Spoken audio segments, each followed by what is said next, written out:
And the current National Commissioner was the acting Divisional Commissioner of Crime Intelligence. And the current Divisional Commissioner of Crime Intelligence was the acting component head within Division Crime Intelligence. That is between 2011 and 2012. The reason why I reverse a little bit before I come to my second homecoming from 2022, it's because I want to highlight the issues that will then help us understand the paragraph 18 on my affidavit. During that spell between 2011 and 2012, it was during the time when the division was in the public space for more negative reasons than positive. One might say similar to what we experienced since the beginning of this year. The critical issues, without explaining them more, because they are reflected on the state capture report that are talking specifically to the division crime intelligence. So during 2011 and 2012, there were attempts by the acting management that I've cited to put a stop to most of the issues that were negatively affecting the environment. To sum them up, there was a misuse of resources as well as methodologies of the environment. And then during those acting years, attempts were made to correct all those mistakes.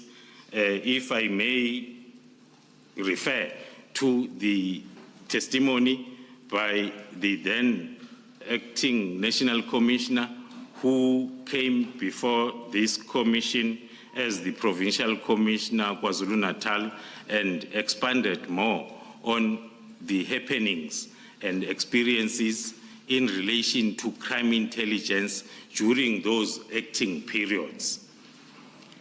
So the division was attempting to move away from those situations, but then unfortunately it did not happen because all the acting heads that I've cited then happened then to be moved away prior to the finalization of that project of trying to turn the environment around. If your reference to those that were acting includes General Mkhwanazi, I understood him to say that he decided to leave and left.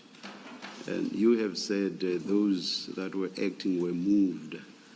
So that would not quite accord with what he said, which is that he decided to leave the position of acting National Commissioner. Unless I misunderstood him or I've forgotten his testimony in this regard. Yes, Commissioners, in his testimony, it is exactly like the Commissioner is reflecting, decided to move, but not out of free will. So it was the case with also the two of us, the same situation. Thank you, General. I interrupted you, I'm sorry. Yes. I was tempted to reflect on the 2011-2012, so as then when I approach 2022, now when I'm appointed the Divisional Commissioner firstly to say, maybe let me quote the words of the current National Commissioner during my appointment, where he said, So where are you quoting from, General? You're quoting from the National Commissioner's statement, or? No, not the statement. Okay. Yeah, it's not in the statement. I'm quoting the words during my appointment as I'm approaching then the December 22 when I was appointed. Why I'm quoting his words is because I want to tie it up with 2011, 2012, when he said, go back there, but you must know that everything that you had implemented by then was reversed within 2 months of your departure. So as you go back there, you will start from scratch. Now I'm going to paragraph 18 to reflect as to the status of the division and the program that was put in place then since December 2022. General, you in that paragraph 17, and remember that not everybody has got your statement, and you're missing stuff that we think is critical. In that paragraph 17, you do explain how you end up as Divisional Commissioner Crime Intelligence, and then you have spoken to the problems that beset, but then you leave out the last sentence, which starts upon assuming. So you don't explain what happens after you came into a division that was beset with problems. I think you should complete the paragraph. Thank you, Commissioner. To complete my paragraph 17, I am submitting that in the division, I introduced a management style that has since proven effective, resulting in enhanced stability, more especially at management level, and also in the improved status of compliance at SAPS level or AOP, talking to organized crime priorities. We have also managed to foster stronger relations with other operational environments. Also, the reports from most of oversight bodies, from the Joint Standing Committee on Intelligence at Parliament level, the Auditor General of South Africa, as well as the Office of the Inspector General of Intelligence, the reports for the past 2 years, they bear testimony to the improvement. What is the operational environments that you refer to here? The operational environments, Commissioners, I'm referring to both proactive as well as reactive environments of policing. General, could you be more specific?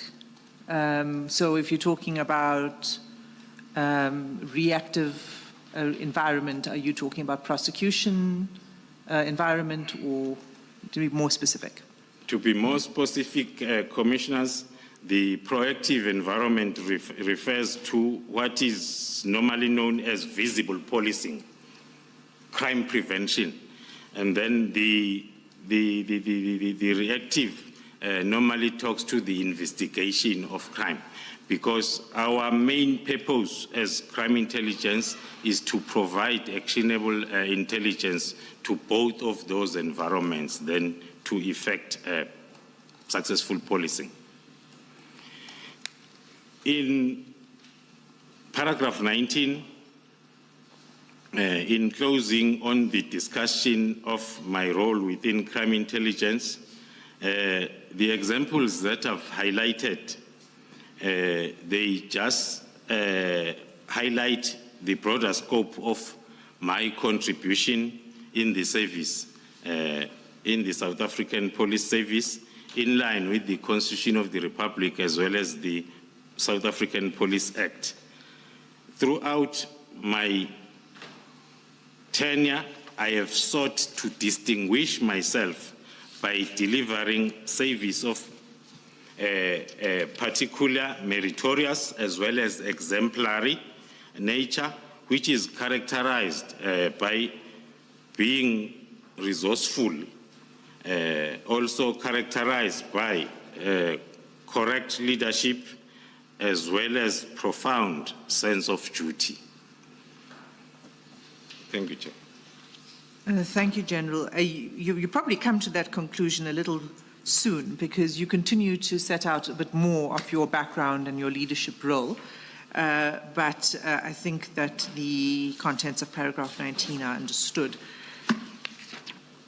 From paragraph 20, you wished to set out your formal qualifications. So as I understand it, your SAP S96 that you've addressed so far sets out your service background, but not your academic qualifications outside of your service, in-service training, if I can put it that way.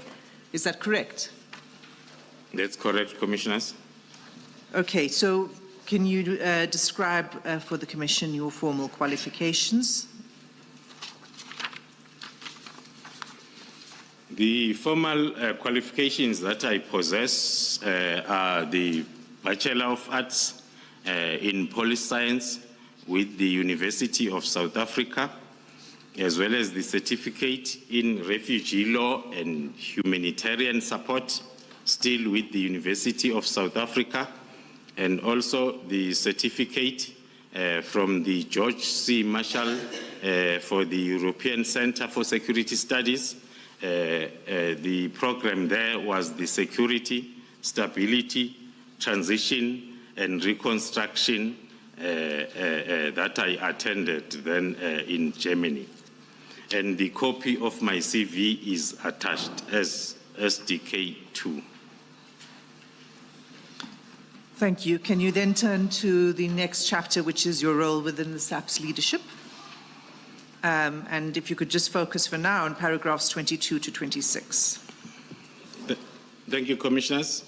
My role within SAPS leadership currently as a Divisional Commissioner of Crime Intelligence, I am responsible for the management of the whole intelligence processing process, which starts with the collection to the analysis and dissemination of intelligence to support the crime prevention, combating, and investigations within SAPS.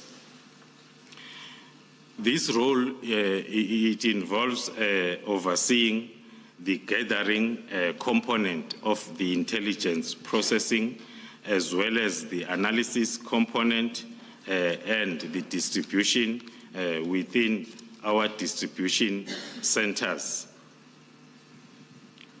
Moving to paragraph 23, highlighting my key responsibilities.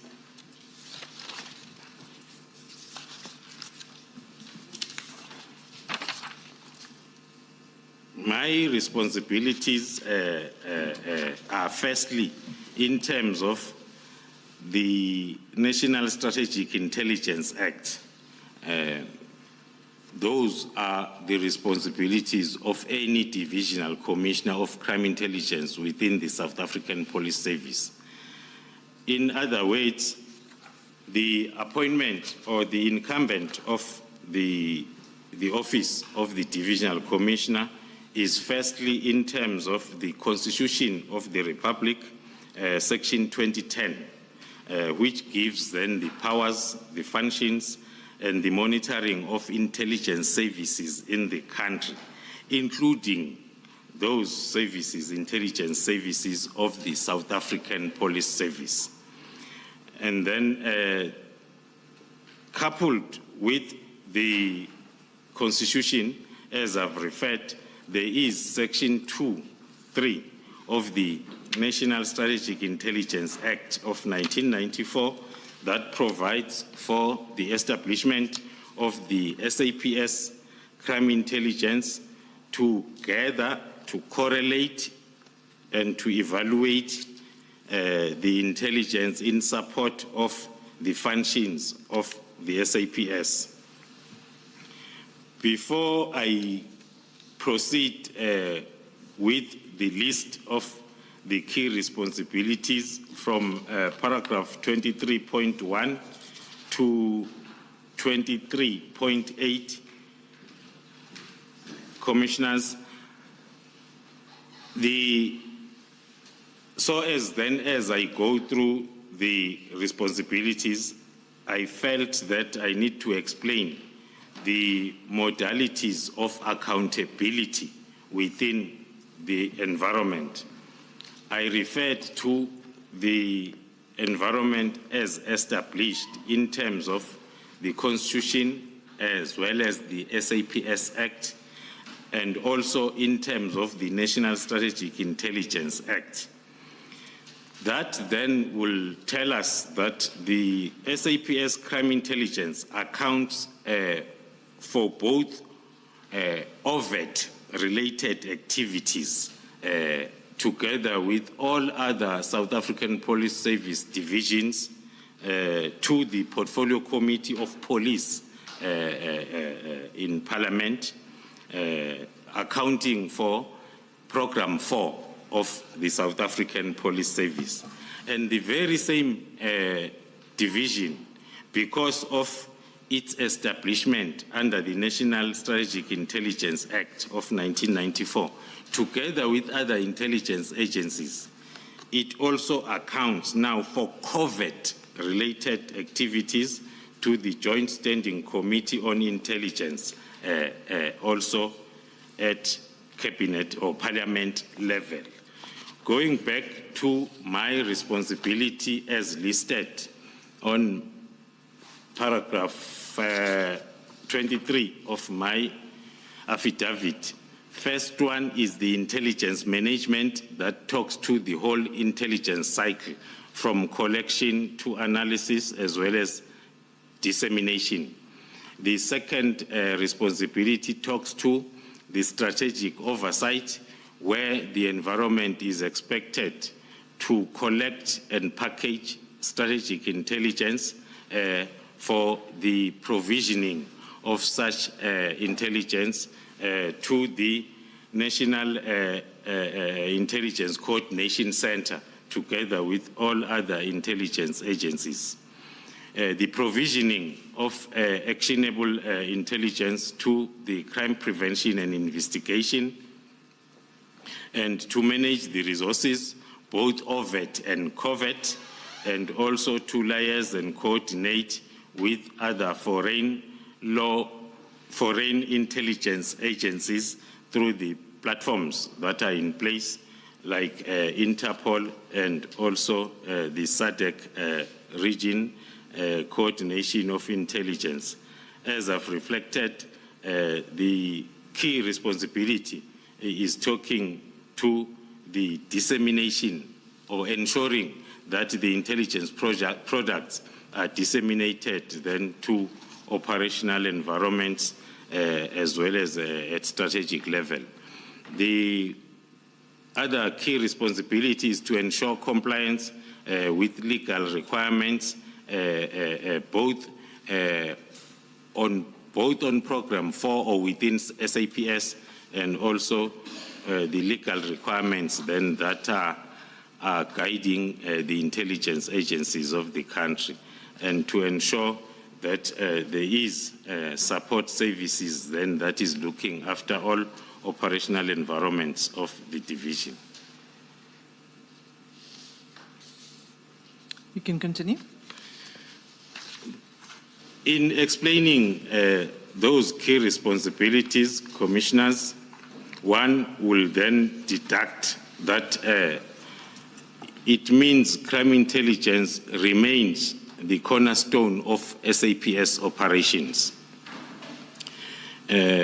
More especially if we look at the shift of our traditional crime threat analysis, moving or leaning more on organized crime, that then will tell us that this is the crucial time where then the effective intelligence within SAPS will be required.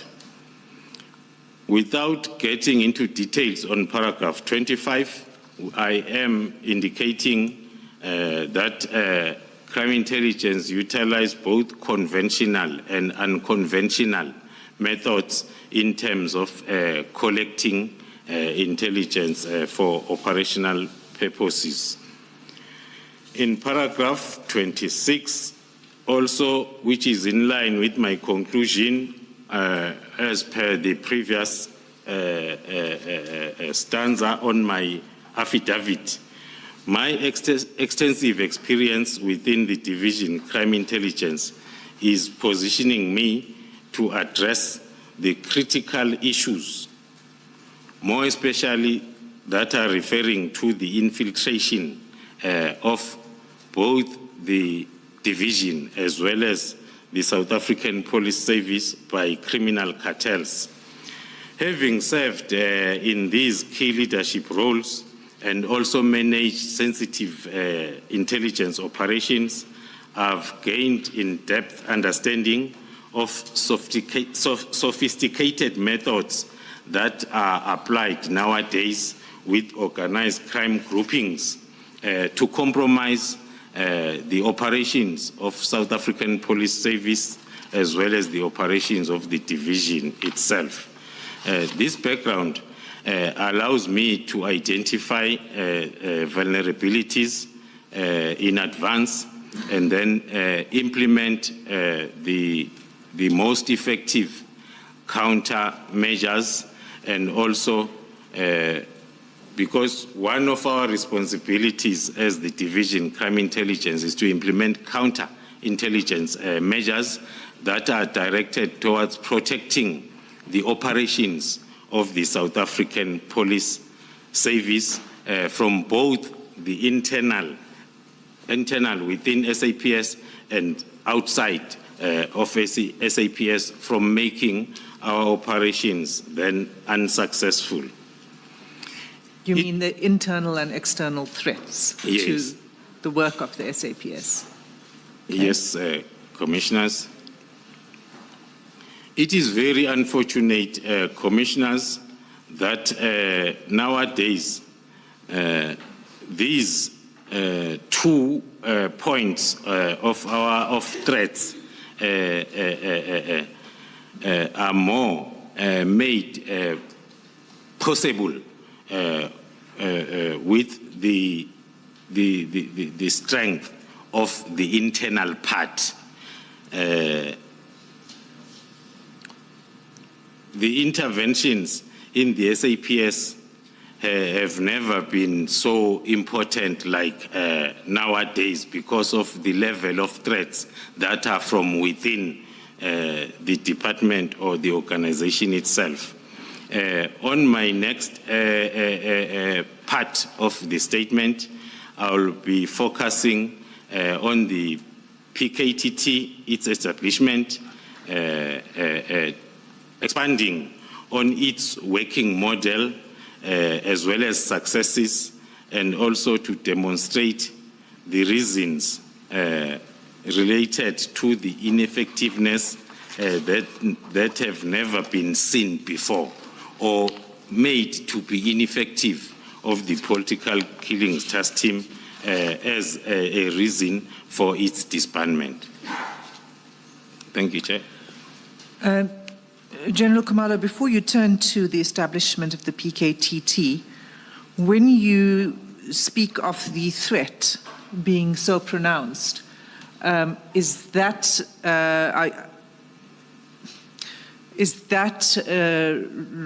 related to the evidence you will be providing to the Commission in Part B of your statement, and perhaps in camera? Is that what you mean by the threats? Will you be speaking to those? That is very correct, Commissioners. It refers to the level of internal threats that are making it easier for the external threats to thrive, more especially facing the levels of organized crime that we have to deal with within the country. And it will be contained in my further evidence that I will produce then when I talk to the infiltration of SAPS. Thank you, Chair. Thank you. You may turn now to the topic of the establishment of the task team. And you can begin with, from paragraph 27. Thank you, Commissioners.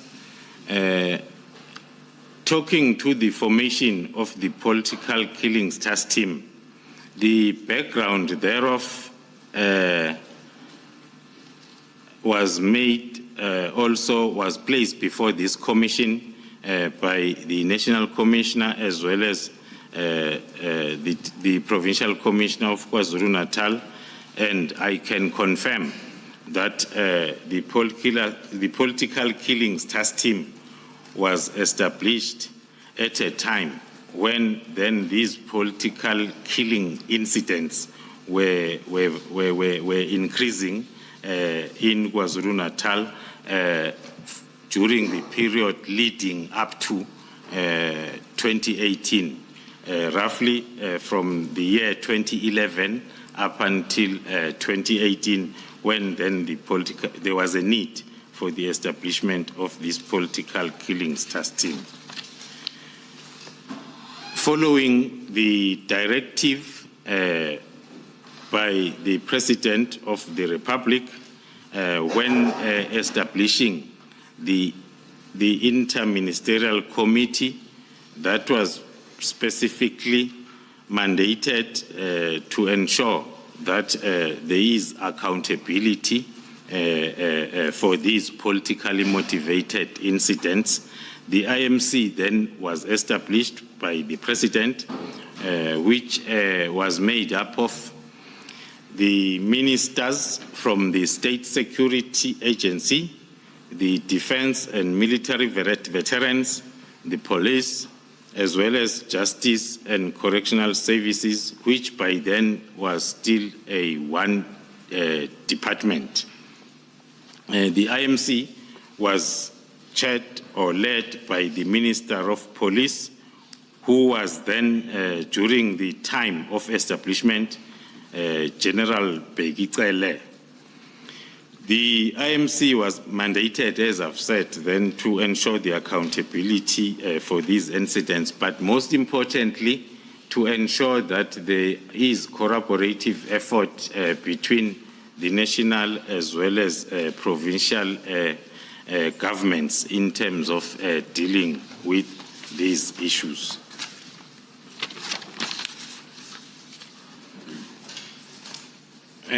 Commissioners, maybe then I will take an opportunity from paragraph 29 to 30 to explain the common misperception that we have seen and heard around the establishment of this political killings task team.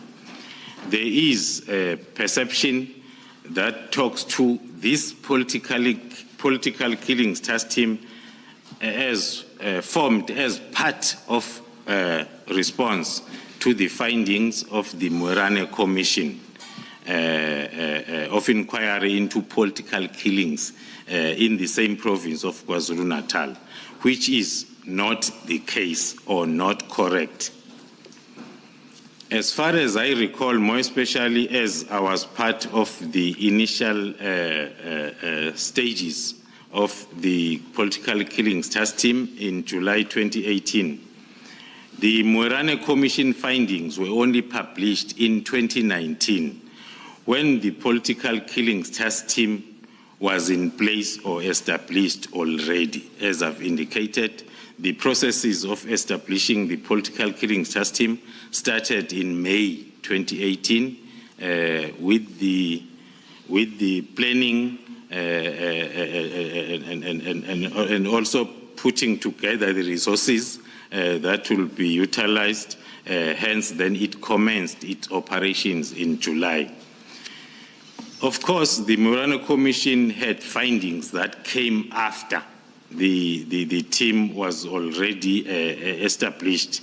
One of the findings talks to the loss of public confidence in the criminal justice system in that province in relation to these cases that are politically related in nature. As part of recommendations, the Moerane report talks to the importance of recruiting and training as well as deploying police officers that will be able or that are properly qualified to deal with the situation as it was the case then, as I've indicated, from 2011 to 2018. One can safely say that it happened that most of the recommendations by Moerane Commission were implemented in advance by the political killings task team, which was already in place. So those findings are contained in our initial threat and risk assessment of the threat that we had to deal with, which is political killings in the province.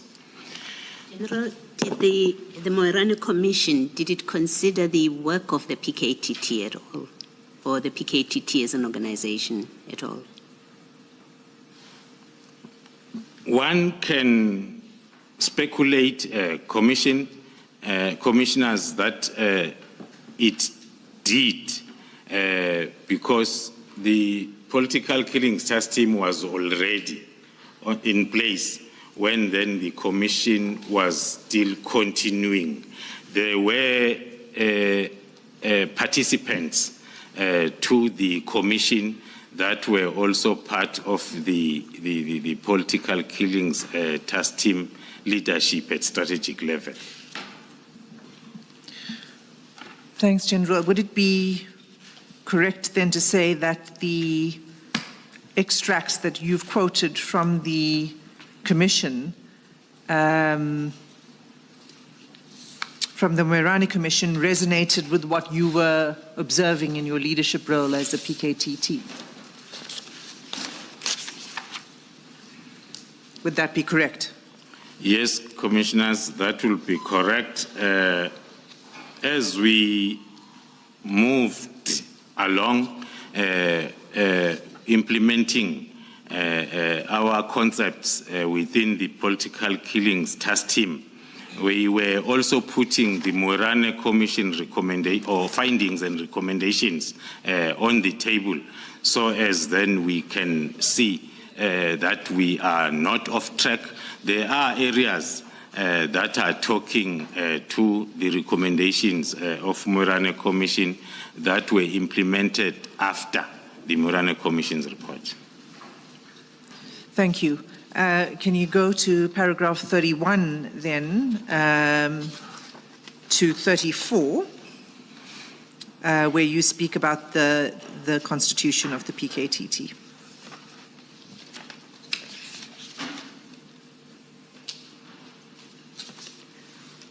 Thank you, Commissioners. On paragraph 31, I am submitting that the political killings task team was established and constituted administratively by the National Commissioner of Police, which was by then the retired General Sithole. And it was not created through any legislation or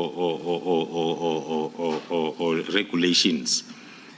It was, and it is still one of the task teams that will be established by the National Commissioner from time to time.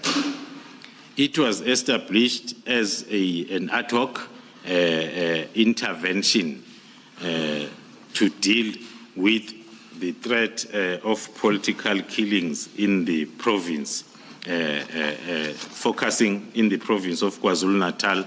Of course, then, as I've hinted earlier on, that the mandate of the political killings task team will now and again be extended then to other provinces and to other threats other than the political killings.